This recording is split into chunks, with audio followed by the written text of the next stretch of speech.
Alright, I am back with a Ghost of Yotei video. I have Endgame Atsu behind me there, the crazy masks you get after the campaign, the crazy swords you get from beating the hardest guy. I have done, I don't know, pretty much everything there is to do. I didn't 100% it. I don't have time to 100% it. I barely had time to play this much. I said before that this is one game I actually took my time with. I was only playing like 3 to 4 hours a day on a couple of days a week, which is certainly not usually how I play video games, given my job. But it allowed me to take my time in a way that I don't often do with a lot of kind of new single player games that I'm kind of rushing to create content for. This is a month late review or something, but whatever. I put this much time into it. I certainly wanted to talk about it. Ghost of Tsushima was my game of the year in, I believe it was 2020. It's kind of a viewed as a classic now, but like I remember at the time it got like an 83 on Metacritic, and I'm like, seriously? Like, what game did these people play? And that ended up being my favorite game of the year above. I think that was a pretty competitive year, but for me personally, I thought it was great. We just hadn't really seen anything like it before, in terms of, the sweeping worlds. Like, that was such a gorgeous world that we had just really never seen in terms of like art design, art direction, in that genre. And then, it was a samurai game that went kind of above and beyond any other attempts at that genre, and had a new, fresh spin on it. I guess the problem with Yotei was always going to be, can you do the same trick twice? And like, obviously sequels are always, challenged by that, but certainly there are many sequels better than the original. I really liked Yotei a lot.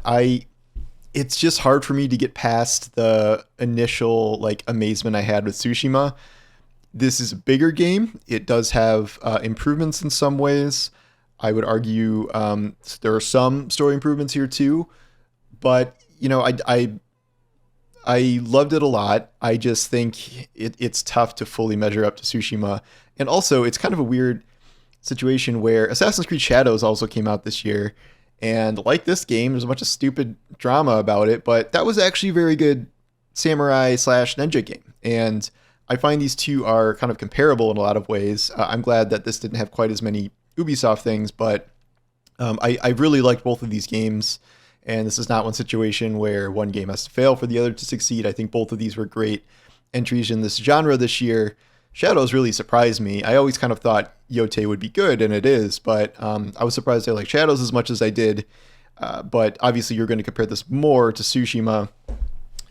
The game is very big. If you are remotely doing anything on the map that is useful, like finding spas and foxes and wolves and taking out outposts and all that, you can like bum rush the campaign if you really want to, but that is super not recommended and kind of pointless. I'm not sure why you would bother doing that.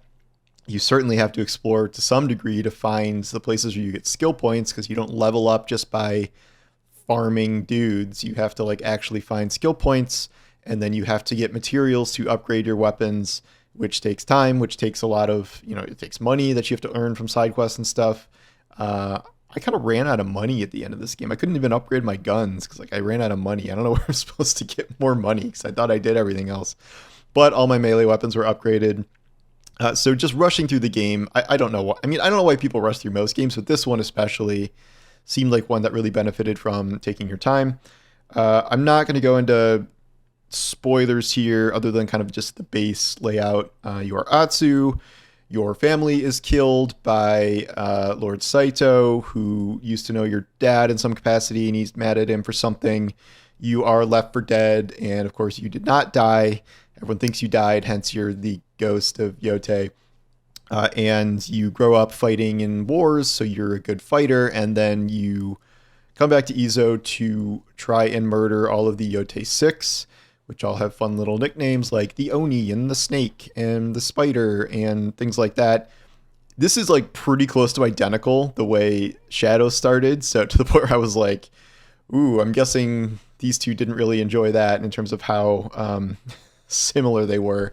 But I think one of the problems with Yotei is the story in terms of I thought Jin's journey in Tsushima was kind of more unique and interesting. I think Atsu has more personality as a character, but like the whole like samurai honor versus dishonor and the invention of ninja fighting and stuff like that. I thought that was kind of a more interesting, unique dynamic than like the tick box of like we have 6 people in 6 regions to cross off our list and but wait, along the way, maybe we're starting to think that revenge is bad. I'm just, it feels like that is the premise of so many games now and so many stories that I was hoping for something a little more than that. They do kind of throw in some unexpected twists and turns here where things don't exactly play out the way you might imagine in terms of how you confront the Yotei 6. There are some really, really good side missions in here. I thought there were some excellent ones in here. The one that connects to Tsushima, which I won't go into, is very good. There's a lot of these like legends missions that are telling the stories of different, legends of Japan and stuff, and they give you cool armor or other things like that.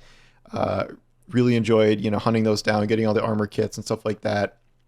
In terms of the actual gameplay, it's weird because like fighting does feel good, and the whole like parry, dodge, tool, special move system, like I think the combos and the special moves and like the unique abilities you can have in this are better than say Shadows, and more evolved than definitely Tsushima was. I think the thing they did, this is kind of a like lose-lose situation where I really liked I liked using a bunch of the different weapons. There's 5 melee weapons in total, so much so that they couldn't even fully fit in like a wheel. Like you had to just have an extra one. And it's very fun to use like a wide range of weapons, like katana, dual katana, spear, and then other stuff. The problem is like what they did with this like type switching idea where all 5 of those have something specific that they counter. Like if you meet a katana guy, you should use your katana. If you have a dual weapon guy, you should use your spear. If there's a big guy, you should use your orochi. And there's just like specific counters for each one of these. The problem is if you don't match, you are really putting yourself at a disadvantage because you're trying to do stagger damage to these people and you're doing like a fraction of the stagger damage that you would be elsewhere. I think the one exception to that is the orochi, which is just such a giant ass weapon that you can kind of break through any stagger. So it's just like they're fun to use individually, but this idea of like fighting a group of enemies and switching like 4, 5, 6, 7 times in the midst of combat between different weapons feels like a bit much. And like sometimes you'll be like mid move, but then you want to like switch to another weapon, and like sometimes you can and do like a cool switch attack. Sometimes you won't, and you'll be stuck with the old weapon, which you'll realize, and then you got to switch separately. And then, you can throw in 2 different bows, 2 different guns, and a bunch of like throwing knives and other stuff into the mix. The bows and guns are whatever. I think those are fine. I really only use the heavy bow because it's the only one that can go through helmets, and like everything has helmets eventually. You get enough slow-mo time with that, and that'll take care of big guys rushing at you even. But so I did enjoy combat. It felt a little too, it's like rock, paper, scissors, but like rock, paper, scissors, water, gravel or something. Like it's a lot of dimensions to the point where it just felt like a little much, and like you didn't really have a choice in a lot of engagements as to what to use because you were just putting yourself at a severe disadvantage if you weren't using them. That's open combat.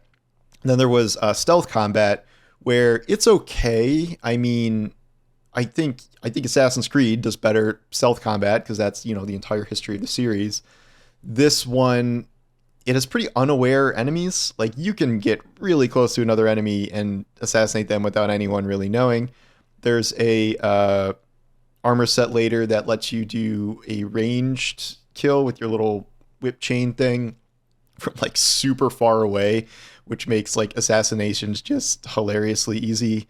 But I really enjoyed open combat more because the stealth didn't really seem all that dimensional, so I mostly did that. I enjoyed kind of trying to make unique builds sometimes, where I did a fully kunai build with some, charms and armor sets where it's like you throw multiple kunais at once. You can loot kunais from dead bodies instead of crafting them. You can put the kunais on fire. Like there's all these different things. So I'm just walking around like throwing kunais at everyone, and they're all dying, and that was pretty fun. So in terms of that stuff, I think it's a mixed bag. I still think I'm more positive on the combat and gameplay than I'm not, but I feel like it got a little convoluted for its own good. The open world stuff, it's just, it's a lot of Tsushima stuff, like follow the foxes, do the bamboo cuts, and things like that. Getting each new weapon, there's like a little like training phase where they teach you like a good move, and those stories aren't that disparate, but the game does throw a lot of kind of unique things at you, that you aren't really expecting. Like, I won't go into them, but like, say you've been going to a vendor for the whole game and all they do is sell you something. Oh, well, all of a sudden something unexpected happens and you got to go help them do something, when you were just trying to buy something from them. At one point, I lost a fight to a bunch of big samurai and I got captured instead of dying, which I didn't know was a thing. Other than like the cutting bamboo stuff, like a lot of things just happen that didn't feel repetitive. Like there's no real like fetch quests, and the actual quests are all pretty unique, which I think is good. I forgot about wolf. Yeah, so I forgot about the wolf as a part of combat too. It's just you can call the wolf to like enemy bases and he will attack dudes for you. You can do like a standoff with the wolf, so he'll eat some guy. It's just kind of funny to have him around. He's more of a distraction, and then you can upgrade him later, so he like breaks stuff. Literally the best thing in combat in the game is throwable weapons, where they will like either enemies will drop weapons or they're just like hanging out on walls like spears and swords and stuff, and you just throw them. They're almost one hit kills for like every enemy. So if you just like run around in a circle and pick up 4 or 5 weapons, you can clear encounters with that. There's actually like a throwable weapon armor set that's actually really good. But anyway, I do like that you can mix and match different loadouts, probably in a way above Tsushima. The story, yeah, I do like Atsu. I like the voice work by Erika, and I think we get kind of more invested in her personally than Jin. It's just that kind of the overall structure of this feels a bit overdone, like overplayed, and like you pretty much know where things are going. There are a few twists and turns again, like how you confront the Six and stuff, but you've kind of played this story before, and it's, I just kept thinking about The Last of Us Part 2, where the whole thing is about, maybe like revenge is changing who we are, and like, should you be the ghost or Anyo, the demon that everyone thinks you are? Like, is this making you happy? Last of Us did that better, I think, because there were like these two different perspectives of like, oh, actually you're the bad guy, whereas this is just like, oh, I don't know, maybe like I've murdered 600 people and that's bad. I just don't know if kind of the character growth arc for Atsu is anything more interesting than I think we saw with Jin. I think Jin's is ultimately better, but it captures a lot of the same magic as Tsushima. These landscapes are gorgeous. This is one of the best photo modes in the game. You can take some amazing shots.